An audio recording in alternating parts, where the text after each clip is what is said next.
Olá, queridos irmãos, muito boa noite. Hoje nós vamos para a nossa quarta aula do discipulado. Vamos falar sobre a soberania de Deus no processo de salvação humana. Nós já falamos sobre os 5 pontos do calvinismo, já falamos sobre a reforma protestante, sobre a história da igreja. E hoje nós vamos adentrar um pouquinho na soteriologia reformada. Tá? Em resumo, o nosso tema de hoje é a graça soberana de Deus no processo de salvação ou na salvação do homem, né? Com isso, nós vamos tentar ensinar para os irmãos, de maneira bíblica, que a salvação ela é um fruto da soberania de Deus. A graça e a misericórdia de Deus se manifestando na vida de pecadores. Isso é a salvação. Isso faz com que nós olhemos para a doutrina da eleição, que para muitos é um palavrão, não com medo ou com orgulho por sermos escolhidos pelo Senhor, mas com humildade e segurança, sabendo que o adoramos, o amamos porque Ele nos amou primeiro e nos escolheu nele. Tá? E no tocante a isso, a primeira coisa que nós precisamos falar é que Deus está no controle de tudo. Tá? Que alegria é, irmãos, nós sabermos estarmos juntos nesta aula, conversando sobre esse tema que conforta tão profundamente o nosso coração. A soberania de Deus, ela garante a nossa salvação, e isso nos traz um conforto e uma paz sem precedente. Às vezes, quando nós falamos da salvação, principalmente de uma ótica reformada, bíblica, sobre a salvação, nós nos deparamos com palavras como predestinação ou eleição. E essas palavras elas costumam assustar um pouco as pessoas. Mas a verdade é que na teologia bíblica e, por consequência, na teologia reformada, essas palavras são sinônimos de paz e de amor. Significa dizer que Deus nos predestina, que Deus nos elege para a salvação, significa simplesmente dizer que Deus, sendo o Rei soberano de todo o universo, conforme o salmista diz no Salmo 103 e no verso 19, né, quando ele diz que o Senhor, ele governa todas as coisas, né? E agora sim, de volta, tivemos que fazer uma pequena interrupção aqui, mas o salmista diz no Salmo 103 e 19 que o Senhor tem estabelecido o seu trono nos céus e o seu reino domina sobre tudo, ou ele domina sobre tudo. Né? E significa então dizer que esse Senhor que estabeleceu o seu trono sobre os céus, ele toma a iniciativa de ir até o homem, de nos salvar, de nos amar e de nos salvar em amor antes sequer de nós existirmos. A salvação, então, por ter, de acordo com Efésios capítulo 1, iniciado antes do homem existir, ela não pode ter começado no homem. É uma inferência lógica clara. A salvação ela não começa no homem, no coração do homem, no desejo do homem, na vontade do homem. Ela começa no coração de Deus, no decreto de Deus. Tá? A Bíblia nos chama de morto em delitos e pecados. Morto não escolhe ser vivo, morto não escolhe se salvar. Em toda a história da redenção, é sempre o homem sendo salvo, nunca o homem se salvando por conta própria. Tá? Um segundo ponto que nós temos que olhar no tocante à visão bíblica da salvação humana é que ela é uma obra perfeita da Trindade. Para que nós possamos entender como Deus nos salvou, nós precisamos olhar para as 3 pessoas da Trindade agindo juntas por amor da igreja, por amor seu, por amor a mim. Nisso, nós temos o Pai que escolhe, né? Ele escolhe antes da fundação do mundo por puro amor. Então, é neste momento da história, antes de sequer existir o mundo, quando só existia Deus e nada além de Deus, é ali que Deus escolheu você para ser salvo. Você para ser filho dele, feito filho dele em Cristo. É isso que Efésios capítulo 1 vai dizer no versículo 4 e no versículo 5, quando o escritor diz: como também nos elegeu nele antes da fundação do mundo, para que fôssemos santos e irrepreensíveis diante dele em amor, e nos predestinou para sermos filhos de adoção por Jesus Cristo, para si mesmo, segundo o beneplácito da sua vontade. A chave aqui é antes da fundação do mundo, antes do mundo ter sido fundado, construído, executado. Falando ainda das pessoas da Trindade agindo no processo da salvação, uma vez que o Pai escolhe antes da fundação do mundo, o Filho resgata.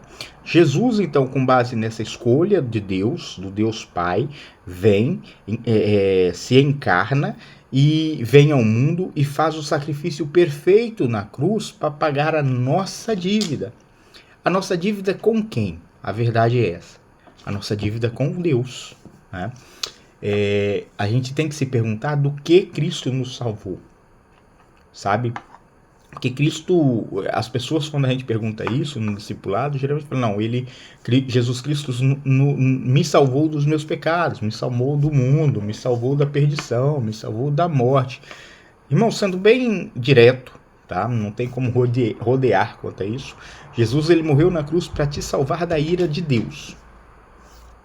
Mesmo isso, ele morreu na cruz para salvar você da ira de Deus, do Pai. E temos também a participação da terceira pessoa da Trindade, o Espírito Santo, transformando. Então, o Pai escolhe, o Filho resgata, o Espírito Santo transforma o resgatado, dá nova vida. Tá?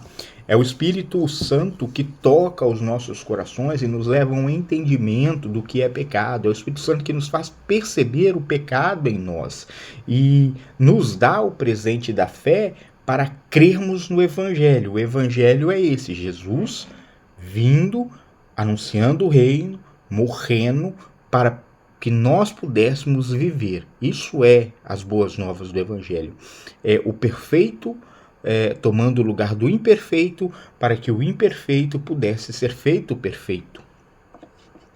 Mas isso significa que a salvação ela é um presente gratuito que Deus nos dá. É isso que Paulo vai dizer, escrevendo para a igreja de Roma, no capítulo 6, no versículo 23, quando ele diz que o salário do pecado é a morte, só que o dom gratuito de Deus é a vida eterna por Jesus Cristo nosso Senhor.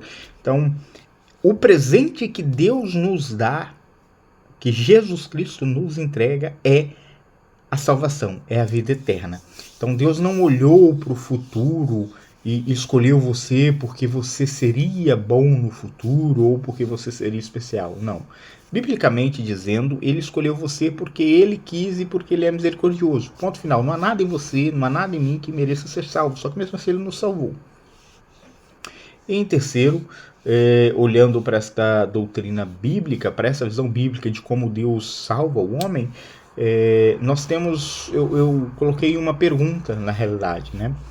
Que é uma pergunta que, quando falamos disso, as pessoas logo levantam, logo questionam.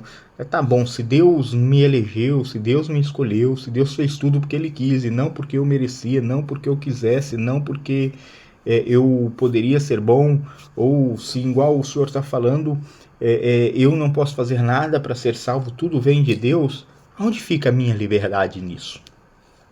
Bom, isso é uma dúvida comum, né?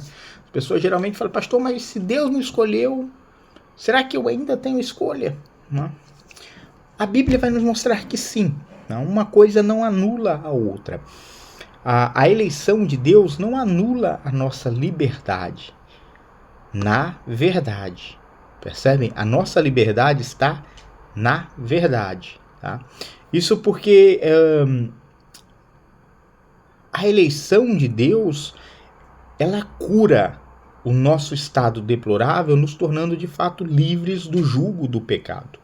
A Bíblia diz em Efésios 2 que antes de Cristo nós estávamos espiritualmente mortos em nossos delitos e pecados.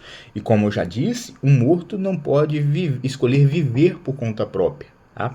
O que Deus fez na sua infinita graça e misericórdia é abrir os nossos olhos e nos vivificar, nos capacitar a responder positivamente ao seu chamado. Então é por isso que Cristo diz que os que são de Cristo, os que são dele, as ovelhas de Cristo, ouvem lá em João 10:27, ouvem a voz de Cristo, conhecem a voz de Cristo e o seguem, tá bom? Então, quando você foi até Jesus, né? E aí nas igrejas carismáticas o termo aceitou Jesus, né? Na realidade você não aceitou, tá? Jesus, foi Jesus que te aceitou, sendo franco com você, mas é por isso que quando você é conduzido pelo Espírito Santo até Jesus, essa escolha, apesar de ser sua, só é possível porque o Espírito Santo trabalhou no seu coração primeiro, tá? Você, como ovelha, ouviu a voz do seu pastor e o seguiu.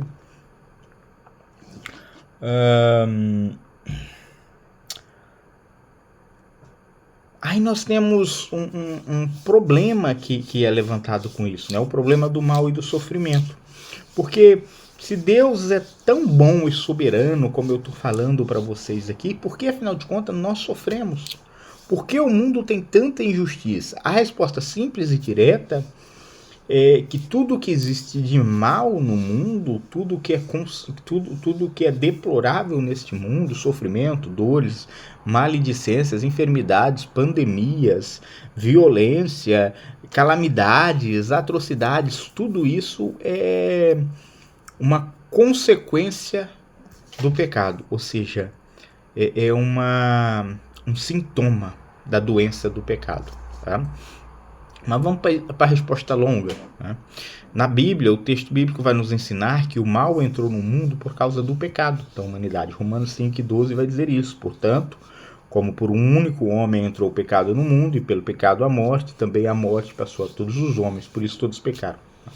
Então o pecado entra no mundo físico, o mal entra no mundo físico, como consequência por causa do pecado do homem, o pecado da desobediência de Adão e Eva.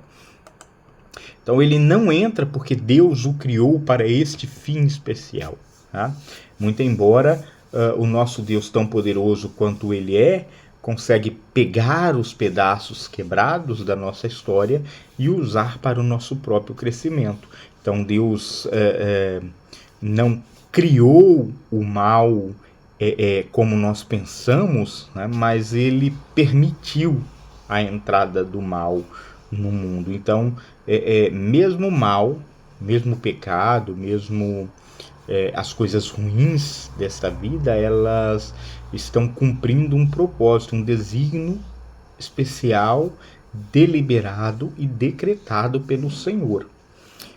O versículo de Romanos, né, no capítulo 8, versículo 28, resume perfeitamente isso. Sabemos que Deus age em todas as coisas para o bem daqueles que o amam.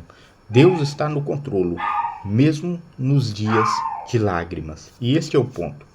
E o que isso muda na nossa vida prática? Essa doutrina ela não serve para nos dar orgulho, como algumas pessoas pensam, né, que todos os cristãos reformados, apelidados de calvinistas, são orgulhosos, porque, afinal de contas, eles podem pecar livremente uma vez que já estão salvos. Não é isso, tá? Se a pessoa chega a essa conclusão, é porque, de fato, ela não entendeu a lógica escriturística, tá? Na realidade, essa doutrina ela serve para nos transformar, para transformar o nosso dia a dia de 3 maneiras diferentes. Essa doutrina transforma o nosso dia a dia porque ela nos dá uma segurança total na obra da salvação de Cristo. Jesus disse que ninguém pode arrancar as suas ovelhas das mãos dele, das mãos do Pai. João capítulo 10, versículos 28 e 29. Então, descansa na soberania do Senhor, sabendo que a sua salvação não depende de você estar em um dia bom ou um dia ruim, não depende de um palavrão que você disse ou de uma boa ação que você fez. Depende da fidelidade de Cristo, de Deus, e não da sua fidelidade para com Deus. Uma segunda forma que isso impacta a nossa vida prática é porque essa doutrina da eleição, ela nos move a evangelizar, tá? Porque se Deus já tem os seus escolhidos, né, nós pregamos porque não para salvar diretamente as pessoas, mas sabendo que a nossa pregação é o meio que Deus usa para alcançar essas pessoas. Nós pregamos com a certeza de que a palavra vai dar frutos, porque o Espírito Santo já está preparando os corações. Mateus 28:19 diz sobre isso. Então, muito embora Deus tenha escolhido, elegido, predestinado as pessoas para a salvação, ele também predestinou o meio pela qual essas pessoas ouviriam o Evangelho, seriam então movidas pelo Espírito Santo para a salvação. Um destes meios é a pregação do Evangelho. Então, se o pregador, se você falar para 3.000 pessoas e nenhuma pessoa dali for alcançada, entre aspas, né, pela tua pregação, você não deve ficar triste com isso. Você deve dar glória a Deus, porque no final foi feito segundo a vontade do Senhor. Tá? É Deus quem abre o coração dessas pessoas para crerem. Bem? E a terceira forma que essa doutrina impacta a nossa vida é que ela nos motiva a viver em santidade. Né? Quando nós entendemos o tamanho desse amor gratuito que Deus deu por nós, o nosso coração ele transborda de gratidão, irmãos. Nós passamos então a viver uma vida santa, não para ganhar a salvação, mas para glorificar aquele que já nos salvou. Então, ao contrário do que as pessoas pensam, que a doutrina da predestinação nos dá carta branca para pecar, ela nos acusa constantemente e nos motiva constantemente a sermos santos como o Senhor é santo. Tá? Para concluir, nós temos aqui o que chamamos do centro da nossa fé. Tudo é para a glória de Deus. Romanos 11:36 vai dizer, porque dele, por ele e para ele são todas as coisas. Glória, pois, a ele eternamente. Ele aqui é Deus. Né? Então, descanse, querido irmão, no amor desse Deus soberano. Porque você foi escolhido para ser amado, cuidado e para refletir a glória de Deus aqui na terra. Tá bem? Claro que isso não significa que você não vai passar por lutas ou por provações.